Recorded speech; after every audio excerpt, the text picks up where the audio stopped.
Assalamualaikum warahmatullahi wabarakatuh. Waalaikumsalam warahmatullahi wabarakatuh. Bapak-bapak, ibu-ibu, saudara-saudara kaum muslimin rahimakumullah. Kalau zaman sedang susah, biasanya kambing hitam laris, tukang kompor gentayangan. Itu dari dulu selalu mencari kambing hitam. Karena itu kita tidak bicara orang, kita tidak bicara siapa yang salah, kita bicara sistem, dan sistem itu bisa mengena siapa saja. Kalau orang sudah mulai mengingkari janji, bergeser dari komitmen awal, itu sudah mulai ia mengalami proses peluncuran, proses degradasi. Ini penyebab yang pertama. Kita tidak lagi konsekuen bahwa bumi, air, sumber daya alam adalah milik negara, dikuasai oleh negara, digunakan bagi sebesar-besar kemakmuran rakyat. Ternyata rakyat yang makmur itu tidak merupakan gambaran yang menyeluruh dari rakyat kita. Undang-undang dasar kita menganut ekonomi kekeluargaan, tapi yang kita praktekkan adalah ekonomi keluarga. Kalau bukan keluarga nggak dapat proyek. Ibu-ibu, saudara-saudara kaum muslimin rahimakumullah. Kita menyaksikan peristiwa-peristiwa yang memilukan dan memalukan. PHK terjadi di mana-mana. Pengangguran meningkat, harga-harga membumbung tinggi, daya beli rakyat semakin lemah. Sementara di bidang politik, kejadian-kejadian memberikan indikasi bahwa persatuan dan kesatuan kita sebagai bangsa dewasa ini tengah berada dalam ujian yang berat. Pada jumpa kita kali ini, tanpa bermaksud untuk mencari kambing hitam dari bencana yang kita hadapi, saya ingin menyampaikan sebuah hadis yang diriwayatkan oleh Imam At-Tabarani dari Ibnu Abbas, bahwa Rasulullah sallallahu alaihi wasallam bersabda, khamsun bi khamsin, ada 5 perkara yang dapat menimbulkan 5 macam bencana. Mari kita renungi hadis ini satu demi satu sebagai bahan introspeksi buat kita semua dalam menghadapi bencana yang tengah berlaku sekarang ini. Yang pertama, manaqasa qaumul ahda illa sullita alaihim aduwuhum. Apabila suatu kaum sudah mengingkari janjinya, maka mereka pun akan dikuasai oleh musuh-musuh mereka. Sederhana saja nampak kalimat dalam hadis ini. Apabila orang sudah mengingkari janji, mereka akan dikuasai oleh musuh-musuh mereka sendiri. Dan musuh kita yang paling utama saat ini adalah kemiskinan dan kebodohan. Kenapa itu terjadi? Karena kita mengingkari janji kita sendiri.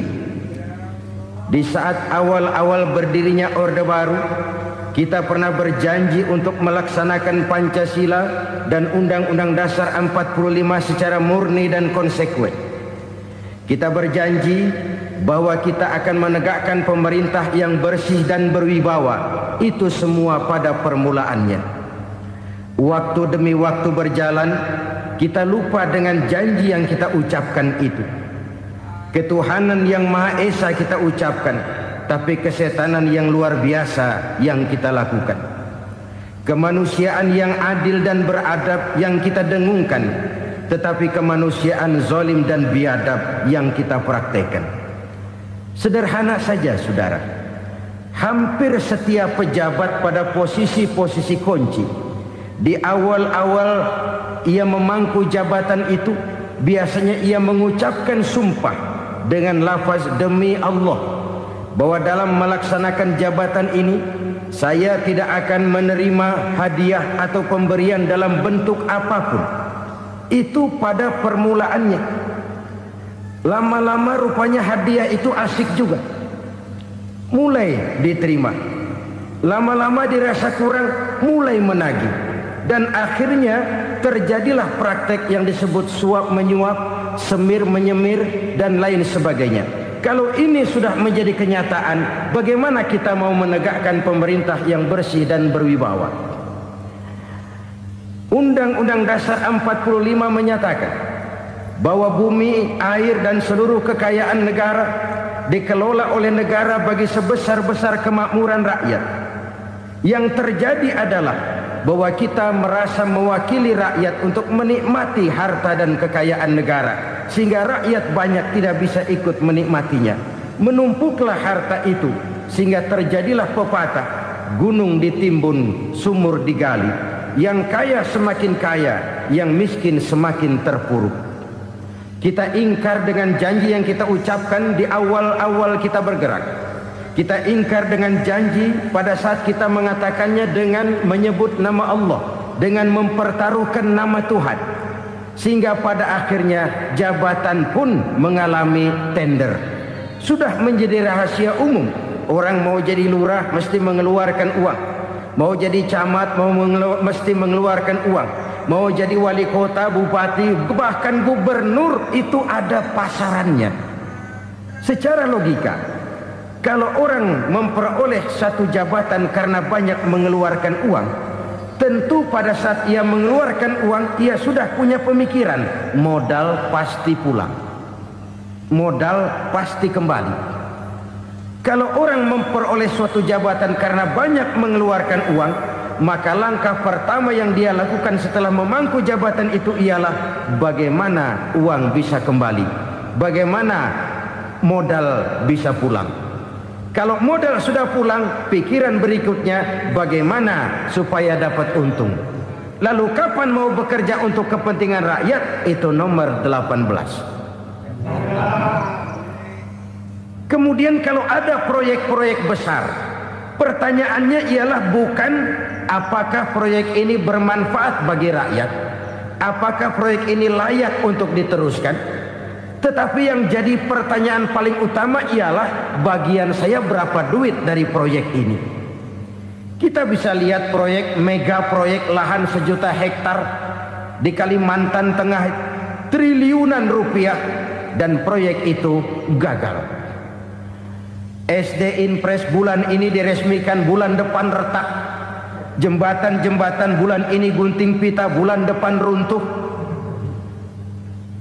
Kita ingkar dengan janji. Kita berkata kita bekerja untuk kepentingan rakyat, tapi kita tidak pernah mengenal rakyat itu. Apabila suatu kaum sudah mulai mengingkari janji, maka mereka akan dikuasai oleh musuh-musuh mereka. Akibatnya tersusunlah barisan-barisan sakit hati yang makin lama makin menjadi bola salju, menggelinding membesar, dan kemudian terjadilah hal-hal yang tidak kita inginkan lagi. Apabila suatu kaum sudah mengingkari janji, maka mereka akan dikuasai oleh musuh-musuh mereka. Ini penyebab bencana yang pertama. Kita tidak konsekuen. Tadinya kita dengan lantang teriak-teriak berantas korupsi, ganyang korupsi. Pada waktu kita belum mendapat kesempatan. Setelah kita naik punya kesempatan, rupanya korupsi enak juga dirasa. Terjadi pergeseran nilai, orang luntur, kehilangan idealisme awal. Lalu untuk menghibur diri, menutup kesalahan, kita gunakanlah pepatah bahwa tidak ada gading yang tak retak, bahwa kita harus mikul dhuwur mendem jero.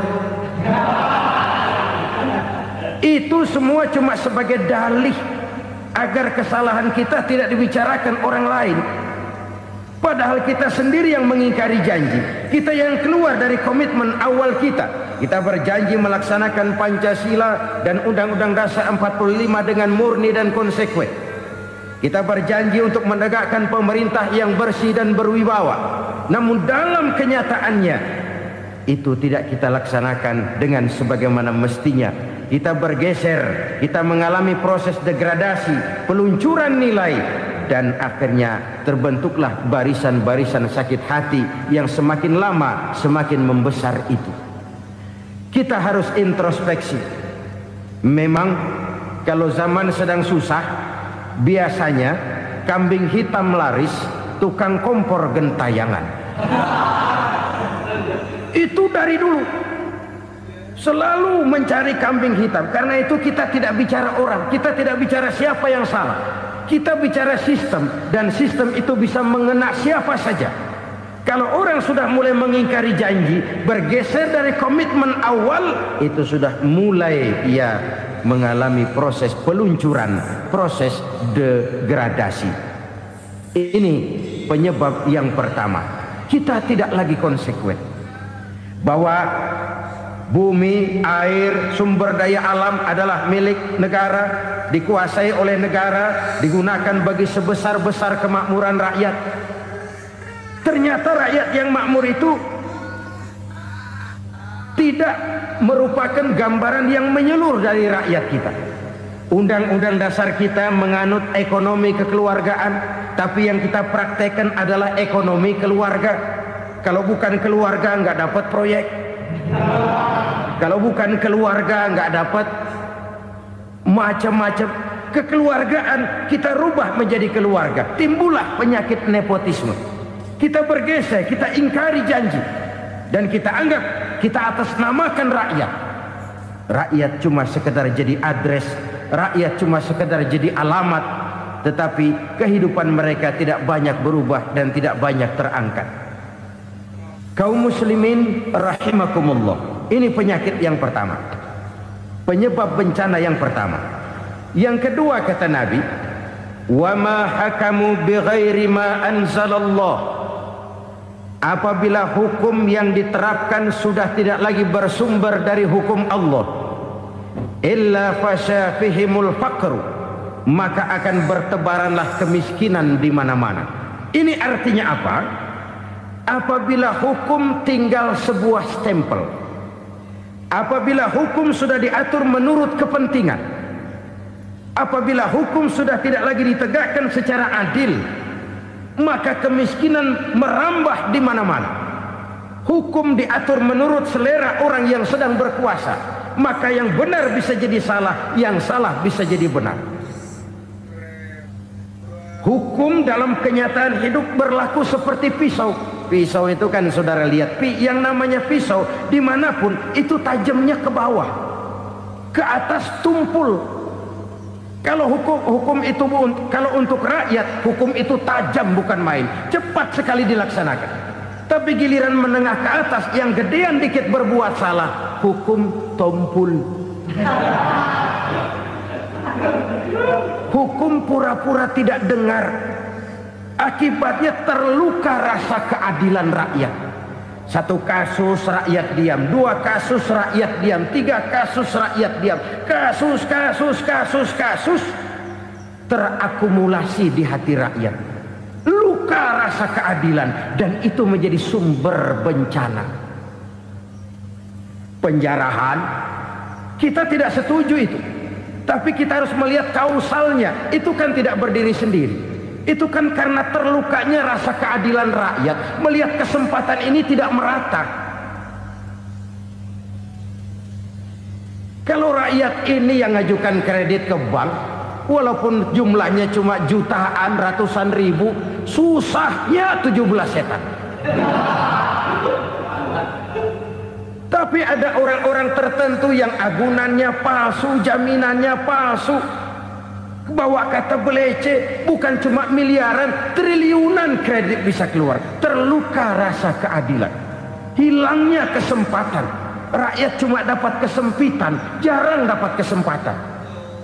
Dari lukanya rasa keadilan ini, memang ya entah lipstik, entah basa-basi, dibentuklah tim ini, dibentuklah badan pengawas ini, dibentuklah tim ini. Kalau membentur tahu, hancur tahu. Tapi kalau tim yang dibentuk membentur karang, bukan karangnya yang hancur biasanya, timnya yang bubar. Kenapa? Yang dibentur batu karang yang sangat keras. Kita main-main dengan hukum, Kita tidak konsekuen dengan hukum. Luka rasa keadilan dan itu terakumulasi. Edi Tamsil, rakyat tahu, terakumulasi. Menguap begitu saja. Kasus-kasus lain rakyat tahu, menguap begitu saja. Ketidakadilan terakumulasi, mengendap di hati rakyat, menunggu ledakan. Pada saat sumbu meledak, rakyat tidak bisa dibendung lagi. Oke, kita tidak setuju dengan penjarahan, tapi jangan melihat itu sebagai peristiwa yang berdiri sendiri. Kenapa itu terjadi? Kausalnya kenapa? Oke, kita tidak setuju memang, tapi yang dijarah oleh rakyat kan memang cuma untuk perut. Yang dijarahkan beras, yang dijarahkan televisi, yang dijarahkan kulkas yang masih bisa dihitung, yang memang real untuk kebutuhan rakyat. Penjara berdasi kepala botak yang menguras uang rakyat habis-habisan, enak saja melenggang dalam kehidupan ini. Makin terluka rasa keadilan rakyat. Apabila hukum yang diterapkan sudah menyimpang dari keadilan yang diajarkan Allah, fasyafihimul fakru, bertebaranlah kemiskinan. Aneh, memalukan, memilukan. Sebuah negara agraris yang katanya pulaunya hijau royo-royo, Gemari Palau Jenawi Toto Tentem Kertora Harjo, yang tahun 93 pernah mendapat penghargaan dari FAO, Badan Pangan Sedunia, sebagai negara yang berhasil dalam swasembada pangan. Sekarang ini kita terpaksa betul beli beras dari Vietnam, beli beras ke Kamboja, beli kedelai dari Kamboja. Kenapa? Lahan sawah kita habis ditanami pabrik. Teknologi kita, teknologi loncatan yang non-applied, tidak terpakai oleh kita.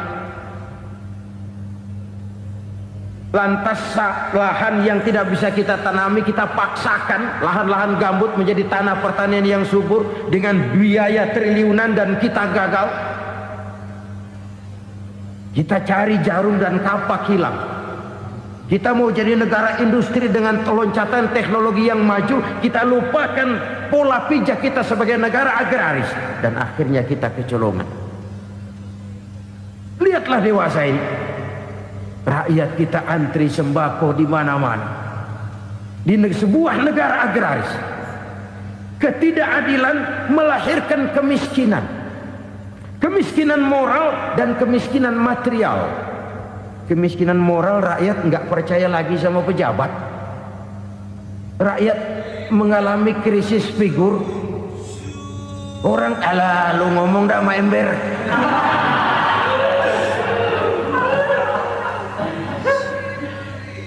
Penataran yang menghabiskan biaya miliaran itu melahirkan pejabat-pejabat korup. Pengawasan yang menghabiskan biaya miliaran itu ternyata impoten, mandul. Kemiskinan moral. Jujur saya berkata, saudara-saudara, setelah pintu reformasi dibuka, itu yang masuk memang macam-macam. Ada yang memang punya tujuan murni, konsekuen dan punya konsep. Ada yang nunggu di tikungan, begitu mobil lewat nyamber pintu, berangkat ikut reformasi.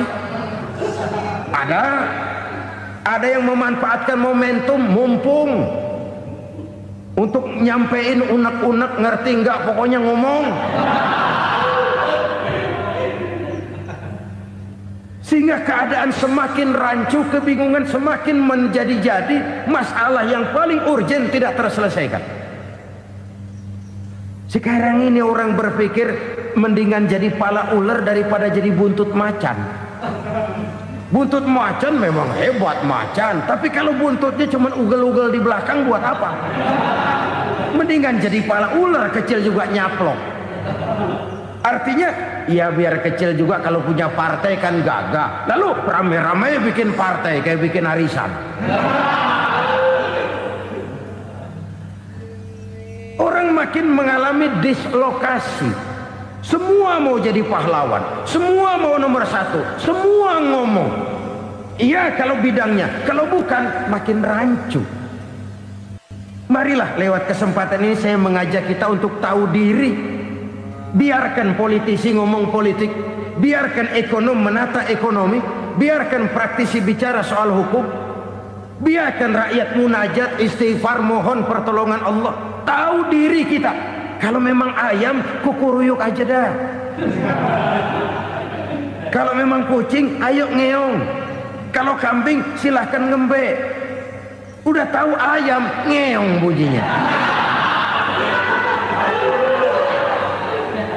Suaranya palas, orang nggak ngerti, bingung, makin menjadi-jadi.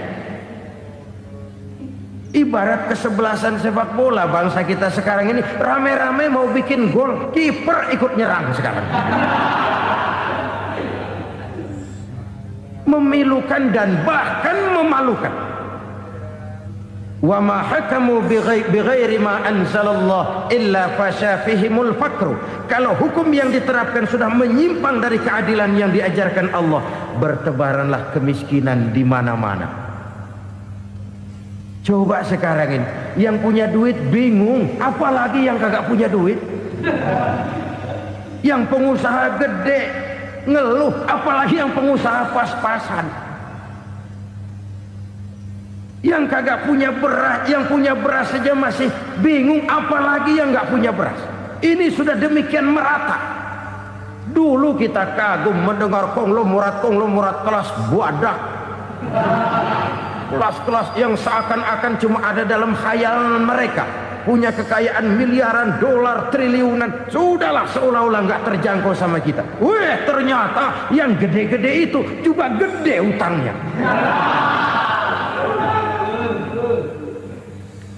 Dan rontok satu demi satu. Ternyata rakyat selama ini cuma dialamatkan, cuma dijadikan adres. Rakyat yang tidak banyak ngerti persoalan ini harus menanggung hidup ini begini berat, harus menanggung beban hidup ini begini tinggi.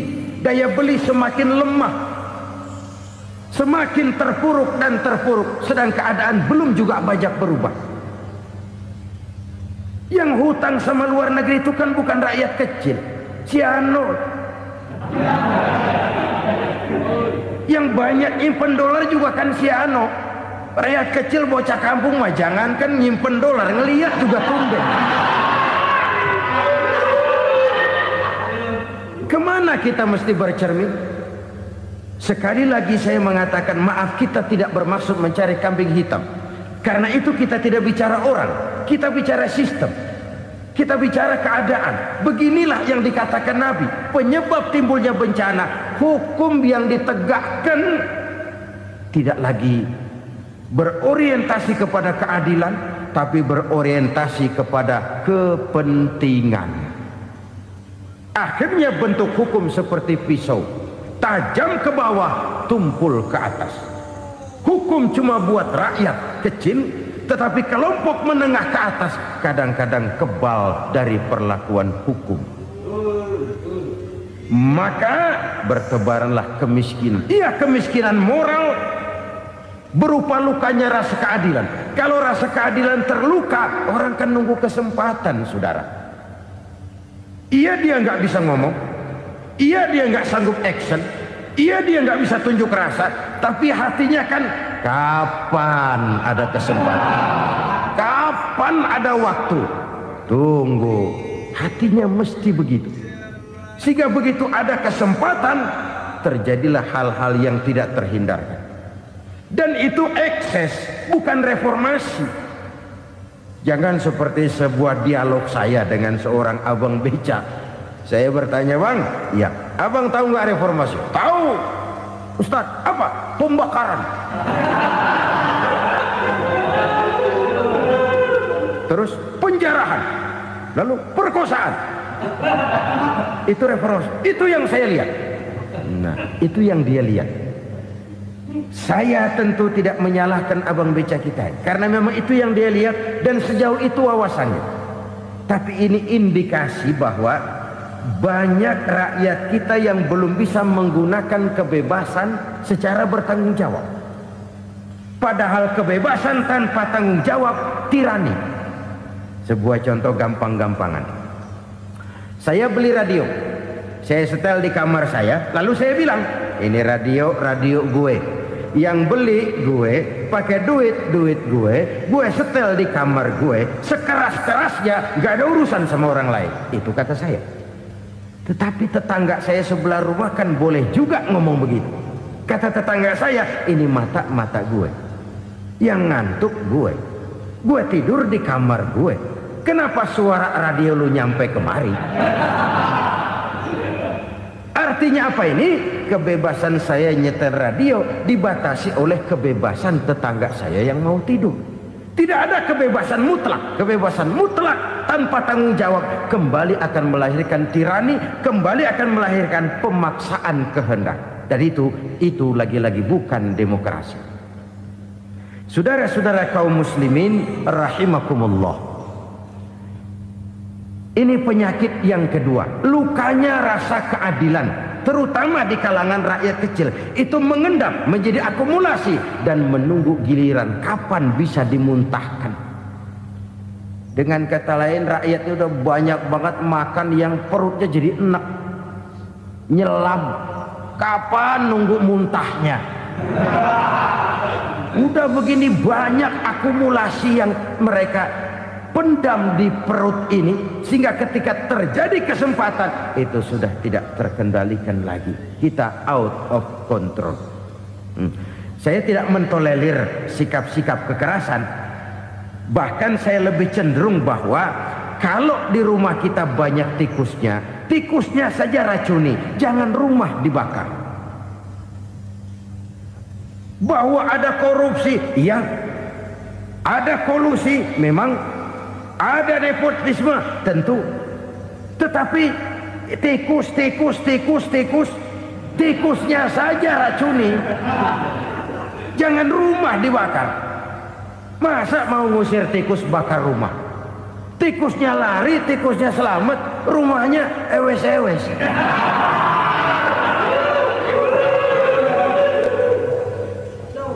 Tikus selamat, rumah nggak punya, masalah nggak terselesaikan dengan sebagaimana yang kita harapkan.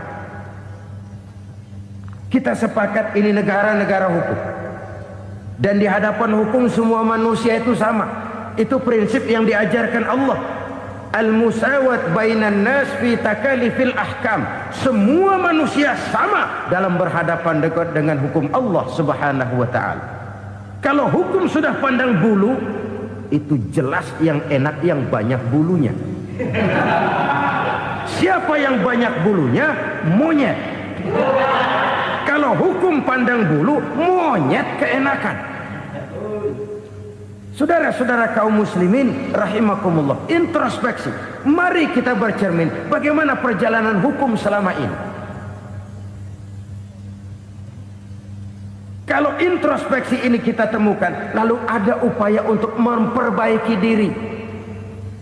Jangan menggunakan tak ada gading yang tak retak, mikul duwur mendem jero untuk menutup-nutupi kesalahan orang. Padahal kesalahan itu sedemikian besar. Padahal rakyat kita tiap hari antri sembako. Ada yang sehari sekali makan, ada yang makan sudah bercampur tiwul, ada yang nasi sudah dicampur pisang, balik jadi orok lagi. Macam-macam upaya rakyat untuk menangsal perut ini. Lalu rakyat ditenang-tenangkan, lebih baik puasa Senin Kemis sambil menghadapi krisis ekonomi. Kenapa rakyat yang disuruh puasa? Kenapa bukan pejabatnya yang puasa lebih dulu untuk kemakmuran rakyat? Kalau rakyat yang memang perutnya udah gepeng disuruh puasa, makin krempeng perutnya. Artinya pejabat harus punya sense of politics. Ya, tidak, puasa itu kan tidak cuma Senin Kemis saja. Puasa itu puasa perasaan, puasa menghargai perasaan yang sedang kondisi yang sedang dihadapi oleh rakyat. Bagaimana rakyat yang tengah antri sembako melihat pejabatnya lewat dengan mobil yang harganya sampai 1 miliar. Oh, inilah pemimpin saya. Luka lagi rasa keadilannya. Kita tidak tenggang rasa. Puasa dalam artian itu pun akan menolong menegakkan semangat kebersamaan, membentuk semangat kebersamaan. Saudara-saudara kaum muslimin rahimakumullah. Penyebab bencana yang ketiga dikatakan oleh baginda Nabi, wala dhaharat fihimul fahishatu illa fasha fihimul maut. Apabila kekejian telah merajalela, maka maut bertebaran di mana-mana. Kita renungi butir kalimat dalam hadis ini. Apabila kekejian telah merajalela, maut bertebaran di mana-mana. Begitu murah arti sebuah kehidupan. Penjarahan untuk hal-hal yang kecil tapi sampai mengorbankan nyawa. Apabila kekejian sudah terjadi di mana-mana, maut pun bertebaran. Maut dalam arti berpisah ruh dengan jasad, tapi juga maut dalam arti orang bisa mati karirnya, orang bisa mati usahanya, orang bisa mati kesempatannya karena perbuatan-perbuatan keji yang selama ini tidak terbendung. Lahirlah teori mafia. Siapa yang kuat dia yang berkuasa, siapa yang lemah dia menjadi mangsa. Proyek-proyek besar yang menang tender itu ya dari itu ke itu saja. Yang pengusaha-pengusaha tidak punya koleksi, koneksi, tidak bisa bayar komisi, dapat proyek tetelan. Ada dagingnya, dikit namanya juga tetelan.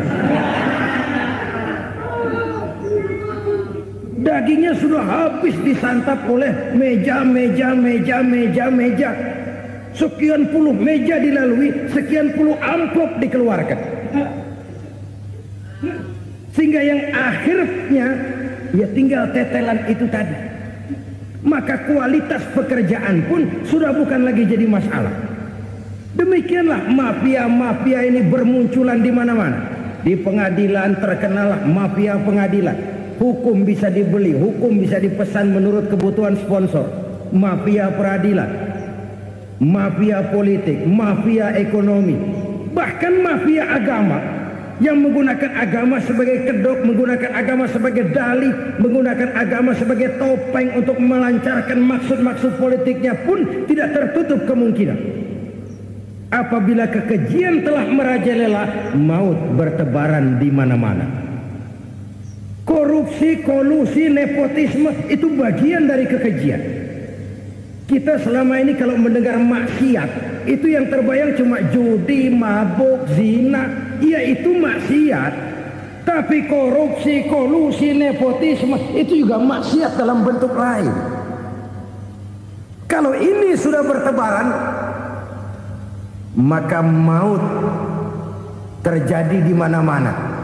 Jangan bayangkan cuma mati orangnya, itu sih kewajiban. Yang menyakitkan itu orangnya masih hidup tapi dibikin mati. Karirnya mati. Kenapa? Karena yang diperlukan bukan cuma orang pinter tapi orang taat. Biar pinter, kalau nggak taat minggir. Biar bodoh, kalau taat bisa nyenangin atasan, bisa nyemur. Kumaha juragan wae aya nama. Itu yang kadang-kadang dapat penghargaan. Tidak ada prestasi kerja kecuali bikin senang orang di atas. Kita lihat di desa-desa jalan rusak. Kalau ada berita pejabat anak mau turun, jalan rata sekali. Sampai tanah dari mana aja dikeruk buat ngeratain tuh jalan. Pejabat pulang legok lagi jalanan. Katanya kita kerja buat rakyat, nyatanya kita cuma melayani atas. Kenapa? Terjadi lingkaran setan. Seperti kata lagu Dul Sumbang itu. Mahasiswa takut sama dosen, dosen takut sama dekan, dekan takut sama rektor, rektor takut sama menteri, menteri takut sama presiden, presiden takut sama mahasiswa. lah muter balik lagi. Lingkaran setan. Lingkaran setan. Saudara-saudara kaum muslimin rahimakumullah, kekejian yang merajalela, praktek-praktek mafia yang tertuang dalam kehidupan sehari-hari menyebabkan orang mati karirnya, jasad masih hidup, karir mati, itu menyakitkan. Mati bisnisnya. Rakyat kecil pernah senang ketika cengkeh booming, harganya bagus, rakyat banyak yang pergi haji. Lalu mau ditata, lahir tata niaga cengkeh, malah amburadul. Harga cengkeh jatuh, petani cengkeh kecil menjerit. Siapa yang untung? Segelintir orang. Masihkah kita pakai atas nama rakyat untuk kepentingan nasional, padahal yang nyanyi cuma segelintir orang? Masihkah kita mau bohongi rakyat ini dengan mobil nasional tapi bikinan Korea? Masihkah kita mau bermain verbalisme, bermain kata? Ini sebuah masa lalu yang tidak perlu terulang lagi untuk masa-masa yang akan datang. Kekejian merajalela, orang mati karir. Bisa mati usaha, mati bisnis. Usahanya maju, dirangkul, hancur. Usahanya maju, dipukul, hancur, tenggelam.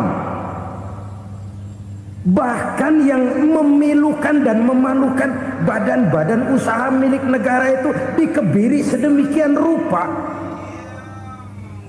sehingga tidak menghasilkan hal-hal yang bermanfaat buat negara. Saudara-saudara kaum muslimin rahimakumullah, kalau nafsu yang sudah mengatur itu semua, maka kekejian pun merajalela. Orang sudah pakai teori mafia, yang kuat dia yang menang, yang kuat dia yang berkuasa, yang lemah silakan minggir di sudut-sudut kehidupan. Kalau kekejian seperti ini merajalela, maut bertebaran di mana-mana. Banyak orang mati karirnya, banyak orang mati usahanya, banyak orang mati imajinasinya. Sekarang ini dalam dunia seni yang banyak karyawan seni, bukan seniman. Seniman itu kan dilahirkan, lain seniman, lain karyawan seni. Sekarang yang banyak karyawan seni, bukan seniman. Mati karir, mati imajinasi, mati improvisasi, sehingga kehidupan persis sinetron. Sinetron itu yang kita lihat rumah mewah, yang kita lihat rumah bagus. Gak pernah kita lihat di sinetron kita ini rakyat antri sembako. Kita dijejali hal-hal yang indah, yang wah, yang membuat kita tenggelam dalam gaya hidup instan, tenggelam dalam gaya hidup wah. Kita lupa dengan realitas keseharian di tengah-tengah masyarakat kita. Lahirlah kelompok-kelompok selebritis, dibesarkan oleh berbagai media. Selebritis pilek aja masuk koran, pilek.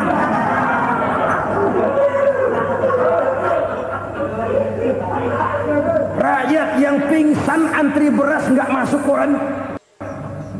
Rakyat yang semaput antri minyak nggak masuk koran. Selebritis panok masuk koran.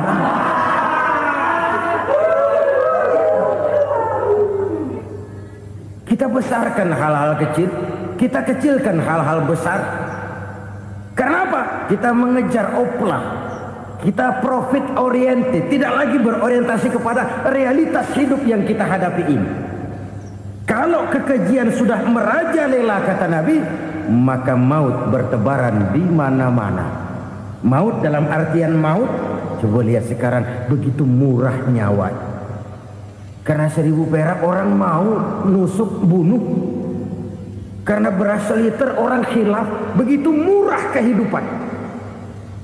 Tapi kekejian dalam bentuk korupsi, kolusi, nepotisme, kekejian dalam bentuk itu mematikan karier, mematikan bisnis, mematikan imajinasi, mematikan kreativitas.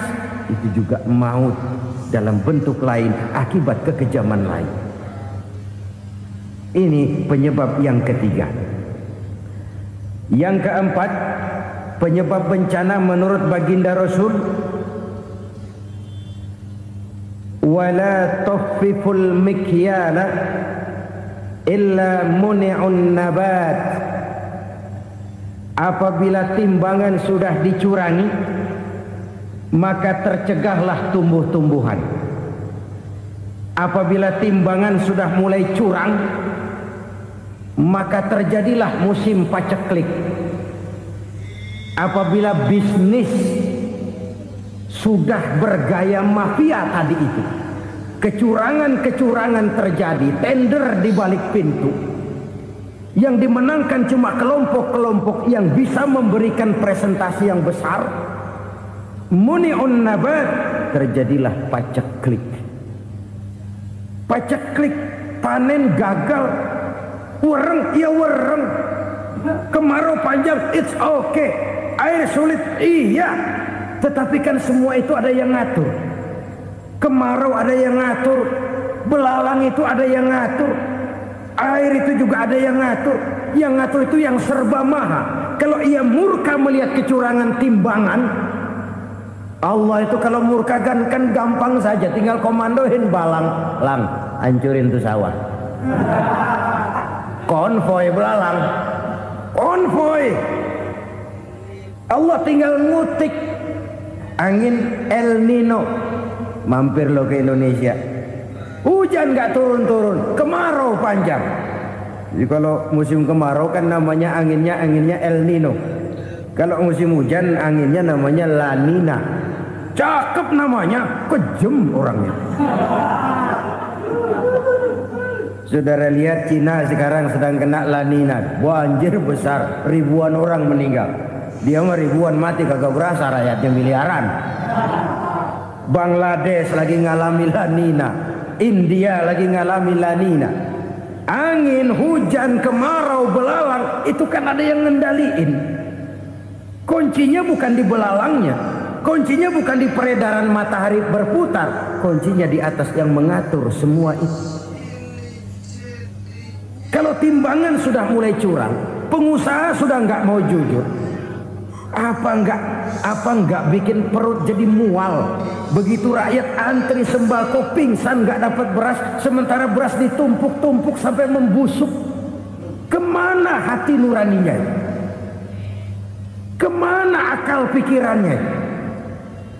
Kemana mereka yang berbuat atas nama rakyat tapi melihat rakyat susah tidak tergerak hatinya? Apabila timbangan sudah mulai dicurangi, bisnis sudah mulai melenceng, maka terjadilah paceklik. Sebuah negara yang berhasil dalam swasembada pangan, lalu sekarang menjadi negara yang rakyatnya antri untuk memperoleh kebutuhan pangan. Saudara-saudara kaum muslimin rahimakumullah, ini intinya adalah kecurangan. Kalau kecurangan sudah terjadi di mana-mana, dan ini milik siapa saja, bukan soal tempat, bukan soal jabatan, soal manusianya, SDM-nya.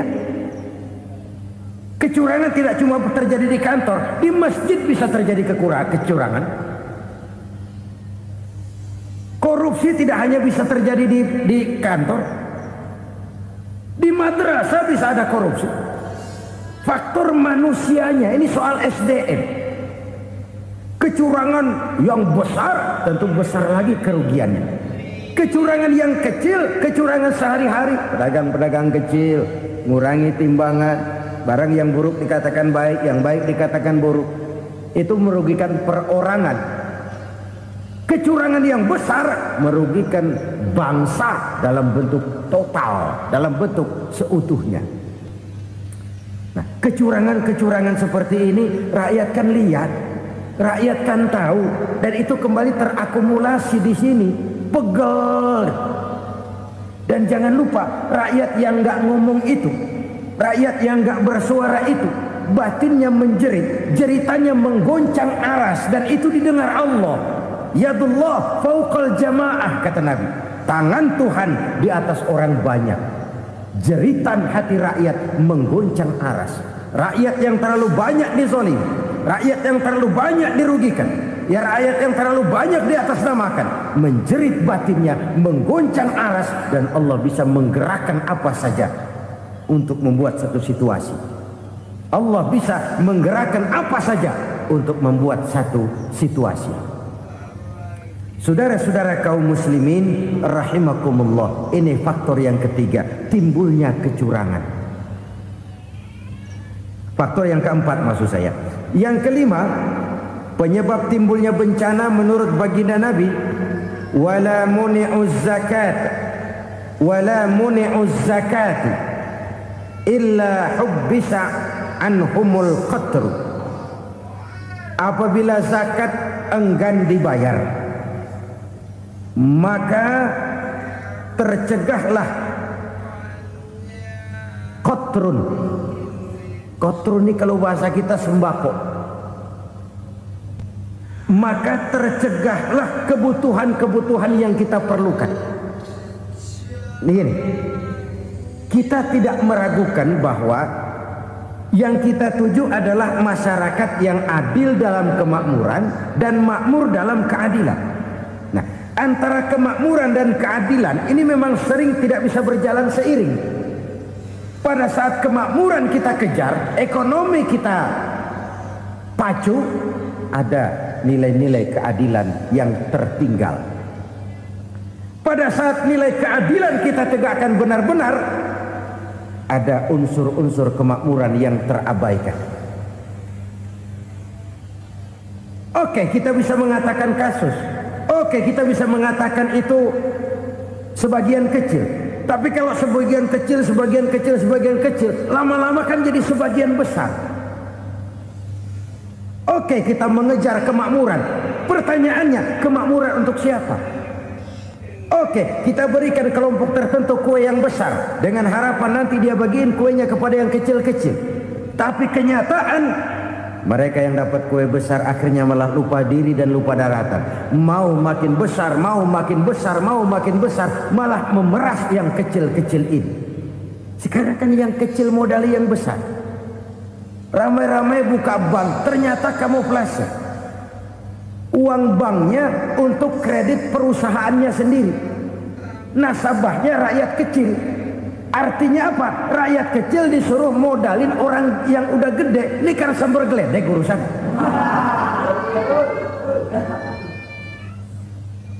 Ini kan permainan apa lagi? Rakyat kecil suruh modali yang gede. Nasabahnya rakyat kecil, kumpulkan uangnya di bank, kucurkan kredit kepada perusahaannya sendiri. Bukankah itu rakyat kecil suruh modali yang gede? Sudah begitu kejamkah kita untuk meraih keuntungan dengan mengorbankan orang kecil ini? Sudah tidak bicara lagi kah nurani kita melihat penderitaan orang yang semakin susah ini? Kalau zakat enggan dibayar, padahal zakat 2,5% saja, 2,5% saja. Kalau itu pun enggan, kalau zakat saja enggan, bagaimana pula yang namanya sedekah, bagaimana pula yang namanya infak, bagaimana pula yang namanya santunan, bantuan. Kadang-kadang lipstick nyumbang si nyumbang, cuman nyolongnya lebih gede. Ini namanya sumbangan lipstick. Buat lipstick itu kan buat ngumpetin bibir pucat. Itu fungsi utama lipstick. Buat ngumpetin korupsinya, nyumbang kegiatan-kegiatan sosial, tapi yang dia korup lebih gede dari yang dia sumbangin. Lipstick kamuflase, nepu kata anak sekarang.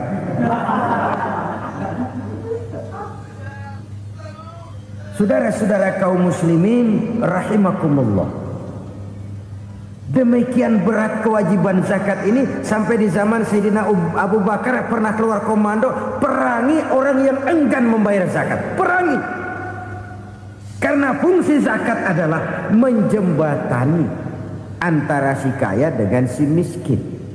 Bahwa ada kemiskinan itu Qur'ani. Allah menyatakan, aku melebihkan rezeki sebagian kamu dari yang lain. Ini kan kesenjangan. Allah melebihkan rezeki sebagian kamu dari yang lain. Ada itu. Tetapi itu berjalan secara nature. Nah, kalau direkayasa, Yang kaya semakin kaya, yang miskin semakin terpuruk. Yang sudah besar dapat proyek besar, yang kecil dapat tetelan. Ini kan rekayasa namanya. Kesenjangan yang direkayasa ini yang kita harus kikis.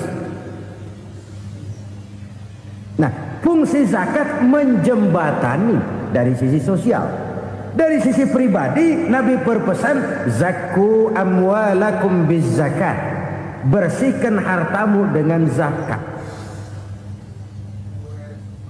Sekarang ada istilah nyuci uang hasil korupsi itu bisa dicuci, dijadikan uang bersih, bukan pakai rinso, bukan, pakai politiknya koruptor, diolah sedemikian rupa sehingga jadi uang resmi. Sudah memutik, itu termasuk yang disebut kejahatan kerah putih, white collar crime, kejahatan kerah putih, kejahatan pakai dasi, kejahatan kelas kakap. Makanya orang mendingan goblok kagak bener daripada pinter kagak bener. Goblok kagak bener itu gampang ngurusinnya. Pinter kagak bener ini yang berabe bener ngurusinnya.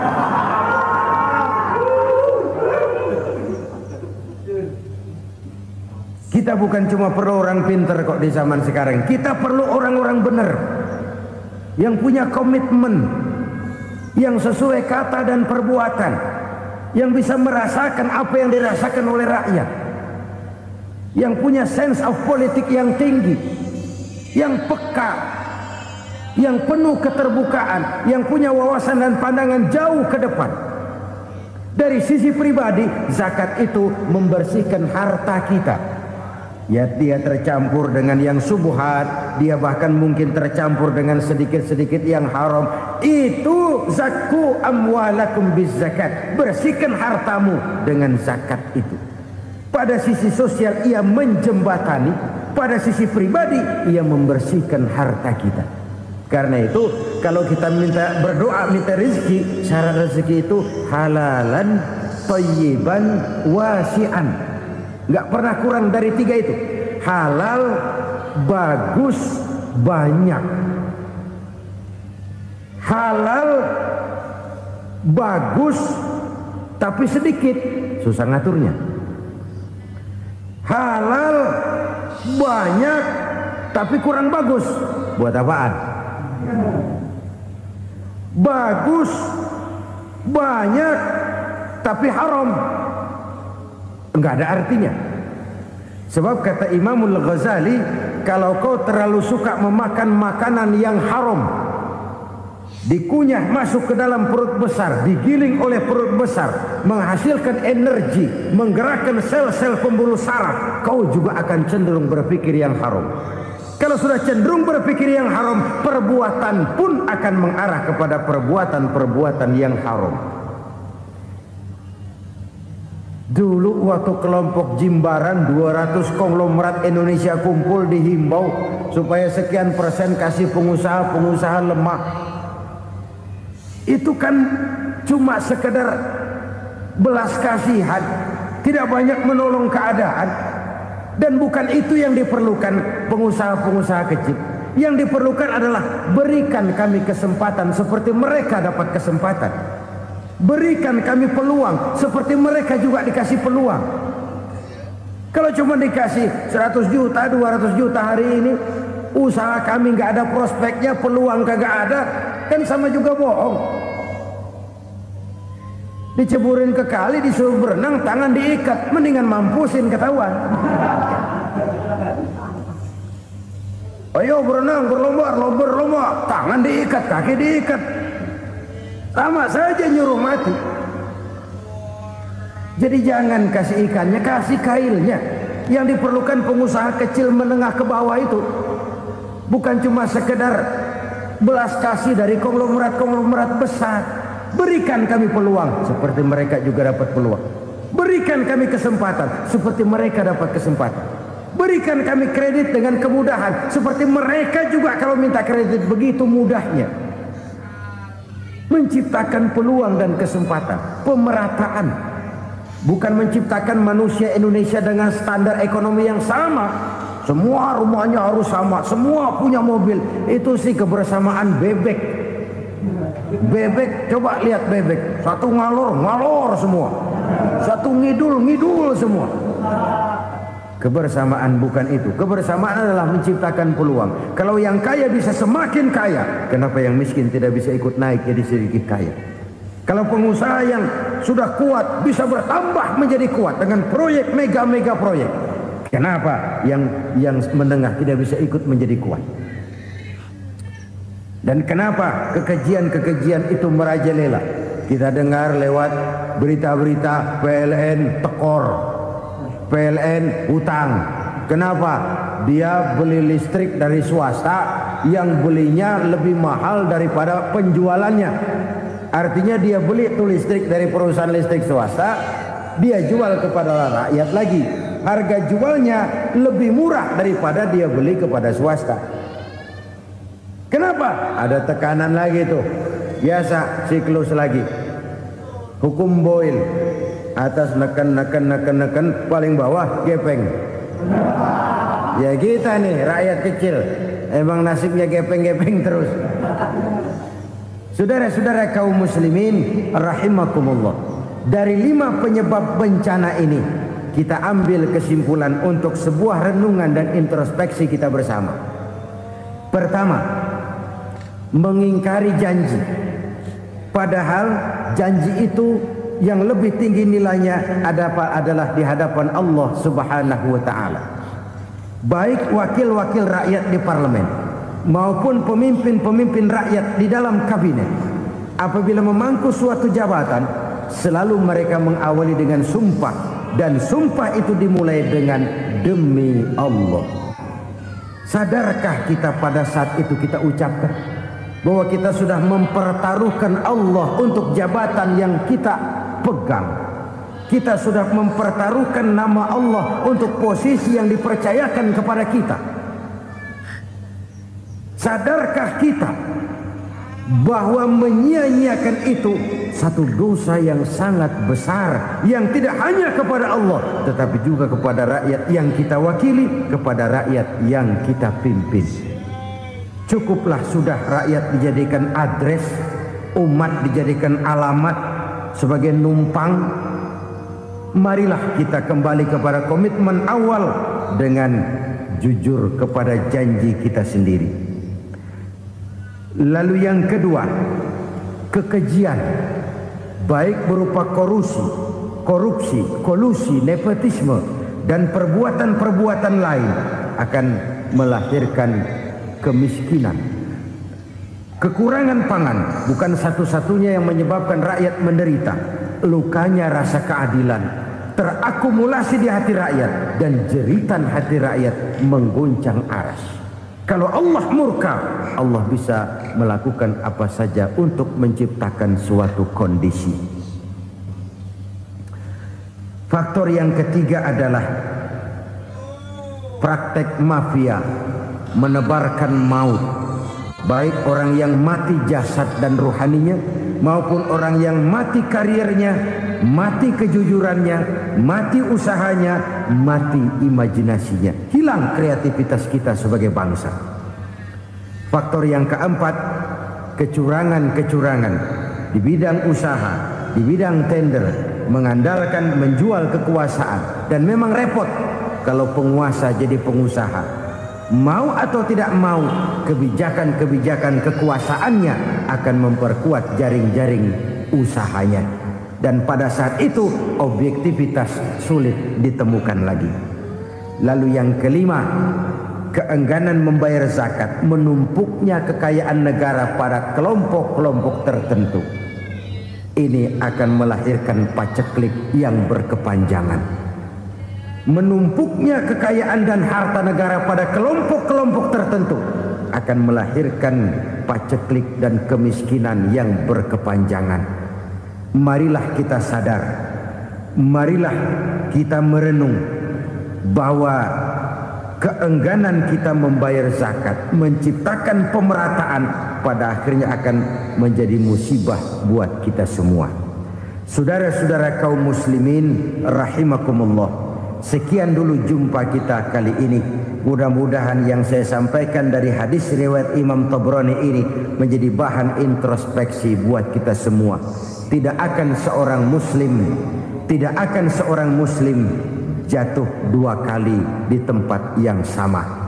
Semua merupakan pelajaran untuk kita jadikan introspeksi guna menata hari esok yang lebih baik daripada hari ini. Reformasi harus terus berlanjut.